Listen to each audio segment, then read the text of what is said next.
we're back from our trip now, going on a week, right? So it's been not only adventure there, but an adventure coming back and being able to spend some time with Francis now and Luke behind the camera to really talk through this. And good point, right? You guys have been on my coffee adventure, but also going forward, I want to tell you your coffee adventure. So I want to know where you go during the day, right? Show me where you get your morning coffee, take a picture of it, and just all we do is we ask that you tag at my coffee adventure, right? So we can kind of see and get the word out.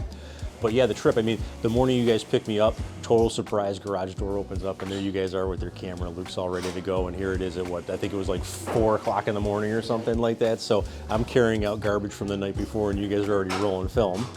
And then... And honestly, we had traveled, I mean, as much as we know each other and we have similar visions and missions in life, right? And I think from a heart standpoint, we are very similar, right? The way we want to run. I think our views on sustainability and culture are very similar, but we had never traveled together, right?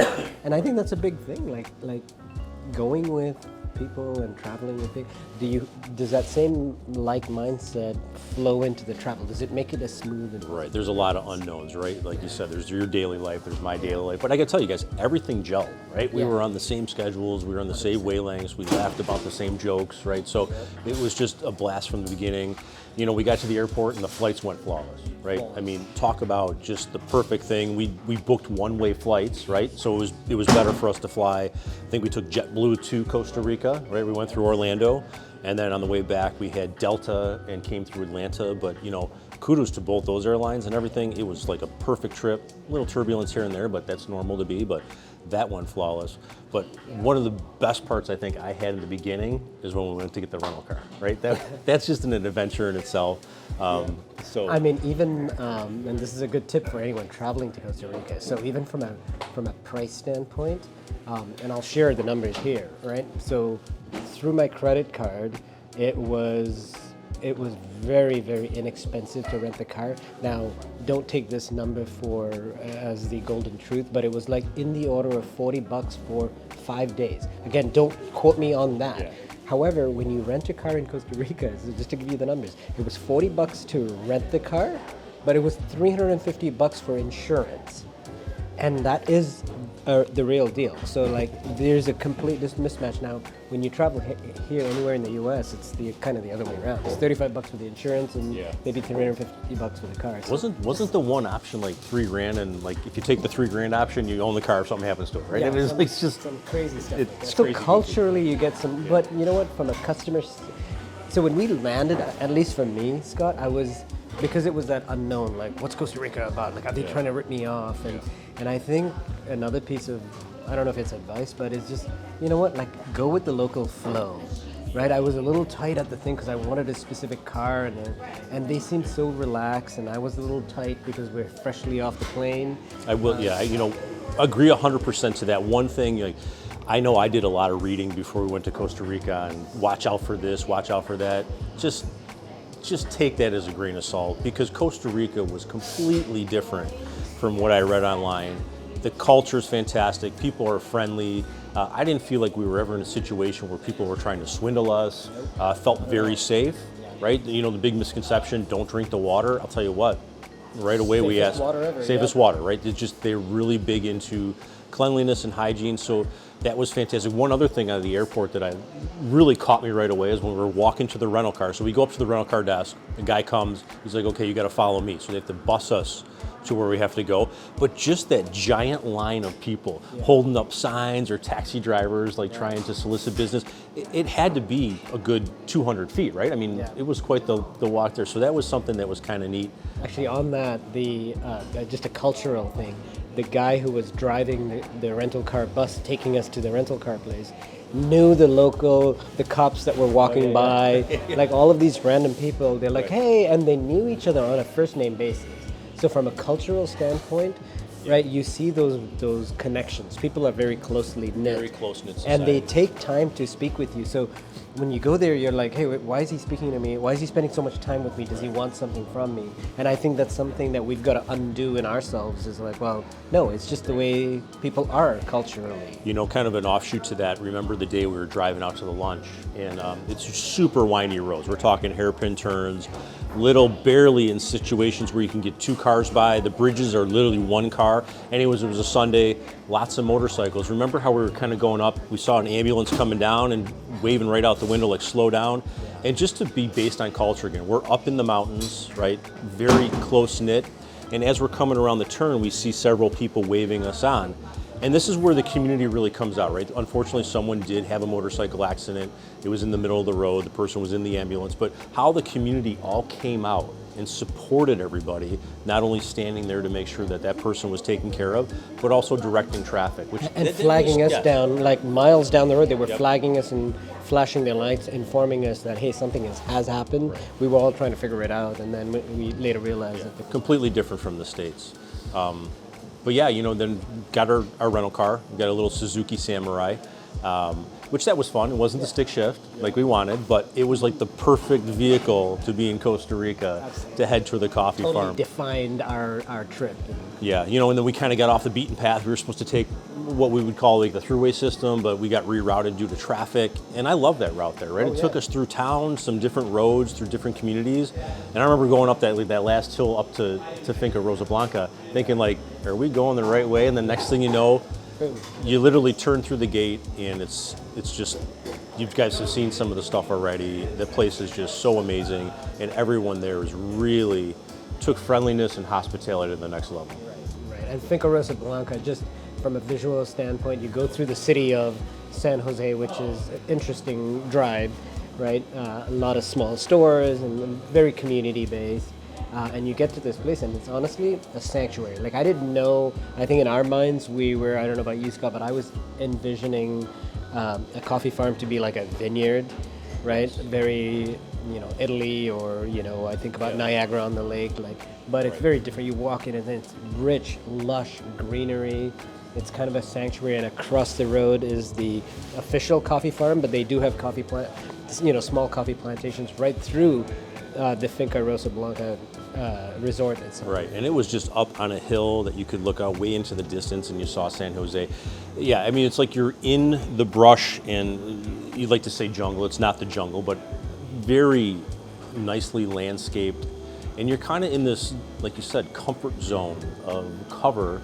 And then across the street, like you said, the next day we did the coffee farm tour, and I know that blew me away. Yeah. Nothing like you could imagine, right? When you think of any type of farm, especially in the U.S., and then you see something like this, it's just, I don't even know how you'd explain it. Yeah. So, and we'll have plenty of that coming your way that you guys can really see what we saw. But it was neat to know from Glenn that both the hotel and the coffee farm were basically blank canvases. There was nothing there when he acquired both of these lots. The hotel was basically a motocross that his mother purchased, right? So they did that. And just to see how he was able to cultivate that over the year, bring in, I think it was 162 species of birds. They've grown the ecosystem and the eco-life, and how everything works off of everything else, right? The banana plant, that alone was just crazy, right? I think there were a few things that really defined the trip. Like you said, the banana, the amount of water in the banana tree, that just kind of blew my mind. From a coffee perspective, it's funny, when we got back stateside, I was sharing with a friend about my trip and, you know, how we had such a great time. Yeah. And he actually said, well, Francis, I said, oh yeah, it was a complete mind shift. Like, I feel like I know so much more about coffee. And he said, but you already knew a lot about coffee. And I said, you know, it's interesting you say that. I knew a lot from a consumer standpoint. Yeah. So like right here, there's a line at Overwinter Coffee on Main Street in Williamsville. I knew how to get to the counter and order an elite cup of coffee and be very, quote-unquote, snobbish on how good or not so good my coffee is. Right. But that's on the consumer side, right? Consuming coffee. But I knew nothing on the production side. Right. I'll kind of shamelessly say I didn't even know that it was a coffee tree and a cherry. Like, I didn't know any of that. And what goes into the soil, what the farmer has to do, the amount of work and care that farmer has to take to make that beautiful coffee tree produced that. Always telling stories. Oh man, How how are are you? you? Yeah, hey, you gotta come say hi to the camera here. Is this your son? Yes, Luke. Who's more successful in business than most other people I know? Exactly. How are you? Exactly. Good to see you. It's been a long time. And this is Scott. How you doing? Scott Nice to Perry. meet you. meet you. So listen, come in on. You got to come in on the frame here. Jeez. So we just did a coffee tour in Costa Rica. Oh, did you really? Yeah, and so we are working on bringing coffees from around the world, right? Organic, sustainable coffee, and teaching you how this coffee got into this cup here, right? And bringing amazing coffee directly to you. So Hey, follow us on all about the good Instagram. coffee. Yeah, You follow know us on that. Instagram, and then let's get caught up. Okay, let's do it. Awesome, man. Absolutely. Great Good seeing pleasure. you. Have a happy Thanksgiving. Nice to meet you. So I know a lot from the consumer standpoint, but I didn't really know a lot on coffee from the production standpoint. So to me, that was huge. Just knowing how much work goes into, the whole processing and what defines organic versus non-organic, and Yeah. bitterness and taste and profile. And the time cycle, right? I mean, what we saw on the trees when we were there was quite a bit that was ready to be picked, but then there was still so much that was, I don't say infant stage, but still working. So cycle runs for several months, but once that tree's picked for the season, that's it too, right? And they process it same day. So when you see footage of the farm, it's like I said, it's up on a hillside, it's very shaded, dense, just plantation everywhere. So that was probably what stood out to me the most. And just walking through it, right? You walk down these long stairs and there's this beautiful creek that runs through the farm. You don't even think you're in a coffee farm. You think you're in utopia somewhere. I look at that water, and honestly, if we drank that water, like I would feel super safe drinking The the water. spring, he says the natural spring that's on the property comes in, and that's what they do the tour with. So yeah, the tour was great. The tasting was great. That's where we really kind of said, like you said, we think we knew, but you really learned that day how to flavor profile.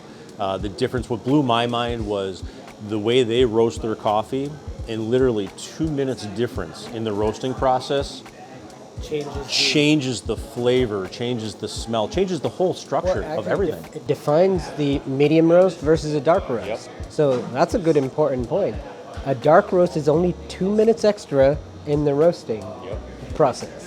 And probably, like they said, and even could be another minute to 2 minutes after that, that bean could be done, not even consumable. So there's such a fine line, and there's a process to it, which those guys have it down just so well.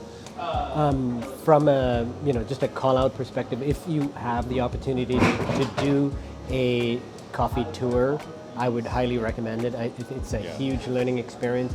It's it's not a commercialized. There's a lot of tours that I've seen that you go through, and it's a big sale thing. At least this is a call out to Finca Rosa Blanca. And if you can get Ulysses, I'm sure everyone is amazing, but a call out to Ulysses, who's really grown up through the coffee farm environment. He did such a phenomenal job. I think that was a defining moment for us. Just a wealth meeting of him. knowledge, and they really took the time to stop and talk to us and explain and address our questions, right? I know I had a lot of questions. You guys had a bunch of questions, and they really took the time to dig deep and further explain to us what they look for, their daily life, what makes them successful in the coffee farming end of it. But yeah, overall, it was great. That was a defining moment for me.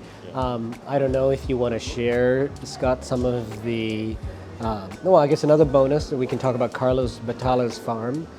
Maybe you can expand a little bit on that. And I don't know if you want to share about something kind of earth-shattering that happened in our conversations with Glenn, that maybe, I don't know if it's too early to share, but that may be coming down the pike for us. Yeah, great, because it is really early on, guys, but more to come on this. But it looks like we are going to be able to get some initial supply. Glenn is willing to ship some to the U.S., not quite sure quantity yet, but not only are we bringing to you our experience, but we want to share with you the great coffee that we were able to drink when we were there.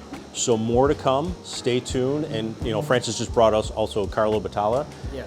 Glenn was so gracious to introduce us to someone else that is a coffee farmer and producer in Costa Rica. About half hour, 45 minutes away, a little more north, I'd say town called northwest. Naranjo. Yeah. Very, very highlands, right? Yes. So I think it was 1,500 meters above sea level. So gracious. The so hospitable. I mean, he welcomed us into his home. He welcomed us into his farm, showed us pretty much everything. Not only grows coffee, grows avocados, grows bananas, and this is just as a hobby for him. This isn't even his job per se. He's kind of getting close to retirement in life, owns a construction company and some other things. But I mean, literally had us come sit on his porch, made us coffee, brought us some cookies, and we all just sat and talked. But And he had grown, like something unique about Carlos, and this is the reason why Glenn introduced us, is he had brought that SL28 bean from Kenya, which is apparently a very hard bean. It's a super hard bean, but it's also a very hard bean to grow outside of its native environment of Kenya. And Carlos, because of his knowledge, he's also an engineer by profession, so I'm sure he's very detailed on the way he does things. He had brought this bean and he was able to grow this bean and produce some amazing coffee. yeah, and I think even Glenn got his initial plants from Carlos. So they have a long-standing history, but also on top of what we're going to be able to get from Cafe Rosa Blanca, Carlos Battaglia is also going to let us get some trial of his coffee too. So we are super excited about that. We both know what that tastes like, and we want to bring it to you guys to And at least more to have a come look. on this. This is still kind of fresh off the press. I very didn't think we fresh. were going to share this, but here's what's really important about this, guys. This coffee, almost 80 to 90% of this coffee is consumed in Costa Rica. So the fact that we were able to, or we're hoping that we're able to bring this stateside is kind of earth-shattering that we can actually bring that to you, because it was not available for the general public in the U.S. Yeah, so what They is had a it? couple of restaurants, single chain restaurants that they sent it to, but it wasn't available for distribution. Yeah, I mean, I think Glenn produces roughly around 4,000 kilos, right? So a kilo of coffee is, 300 bags roughly? No. 3 bags per kilo. 3 bags per kilo. So about 12,000 bags he produces per year. Remember, so 80% of that stays within the country, his facilities. So for us to be able to even get some of that to bring to the States is going to be great if we can get the supply, right? If we can work something out for you guys, stay tuned. We'll let you know. That's another thing too that I love. So in our room, they had these little glass jars with the fresh coffee. So every morning, popping that jar open, and they use fresh presses there, right? Your traditional coffee machines in Costa Rica, I don't even know if they're allowed in the country, and that's a joke. I'm sure they are, but everything is done French press or The chorrador, which we'll show you pictures of the chorrador. we're It's gonna give you We did bring 2 of these. These are traditionally how coffee was made in Costa pour-over, Rica. right? Yeah, it's a pour over, but it's actually run through a sock. Yes. And I may be butchering the word chorrador, but that's how it's spelled.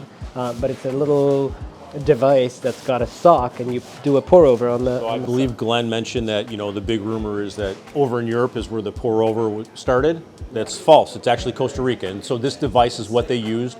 And like you said, they used to really just use an old sock, right, to make their coffee through the pour over. But we're going to do a little demo of how that works and go through the process that we were taught from Glenn. But yeah, a lot of things. Guys, just follow us on My Coffee Adventure. We are, our intent is to go to sustainable organic farms and really understand what the farmer is doing and get to know the farmer and get to know their lives. And if we can impact through this mission, this is not even a business, it's more of a mission, right?